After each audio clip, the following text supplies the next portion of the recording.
गुजरातमध्ये पुन्हा मोठा ड्रग्जचा साठा पकडला गेलेला आहे।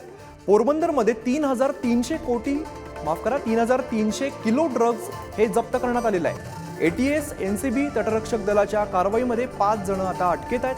पाकिस्तान किंवा इराणमधून ड्रग्ज आल्याचा संशय व्यक्त केला जातोय।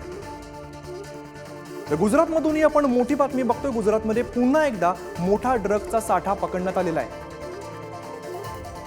या संदर्भात अधिक माहिती देतात आमचे प्रतिनिधी रिद्देश। गुजरातमध्ये पुन्हा एकदा मोठा ड्रग्जचा साठा पकडण्यात आलेला आहे। काय नेमकी कारवाई आहे?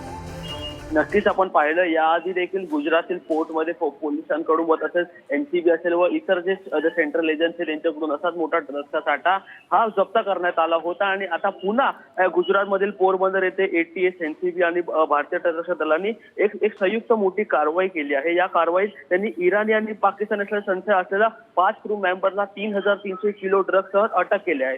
या ड्रग्जची जी आंतरराष्ट्रीय बाजाराची हजारो कोटींची किंमत आहे असे सांगितलं जातं आणि एक मोठा आंतरराष्ट्रीय ड्रग्जचा रॅकेट आहे तो पर्दाफाश करण्यामध्ये आपले जे भारताचे सेंट्रल एजन्सी आहे त्यांना यश आलं आहे। जे तटरक्षक आहे त्यांना माहिती मिळाली होती, जे नौदलाला माहिती मिळाली होती, काही संशयित बोट आहेत ते या परिसरात येते, जे पोरबंदर परिसरात येते आणि त्या हिशोबाने त्यांनी जी सर्वप्रथम बोट आहे ती त्यांनी पकडली आणि त्या बोटीमध्ये तपास करत असताना त्यांना हे संपूर्ण ड्रग्जचा साठा आहे तो त्यांना आढळला। एनसीबीसह भारतीय नौदलांनी केलेल्या या प्रयत्नामुळे हे संपूर्ण जी कारवाई आहे ती शक्य झालं। महत्वाचं म्हणजे या कारवाईदरम्यान पकडण्यात आलेली बोट आणि हलशी आणि ड्रग्ज साठा हा भारतीय बंदरात कायदा आणि सुव्यवस्था सांभाळण्याच्या संबंधित एजन्सीकडे सोपवण्यात आला आहे अशी माहिती देखील सध्या तरी मिळाली आहे। महत्वाचं म्हणजे पाहिलं तर या संपूर्ण आधी देखील मुंबई असेल, नवी मुंबई, पुणेमध्ये असेल असे मोठे मोठे ड्रग्जचे कारवाई आपल्याला सध्या तरी काही महिन्यांमध्ये पाहायला मिळाली आणि याच दरम्यान या सर्व कारवाई सुरू असताना आता पुन्हा मोठा ड्रग्जचा साठा हा पोरबंदरमध्ये आला आहे आणि तो जप्त करण्यात आला आहे।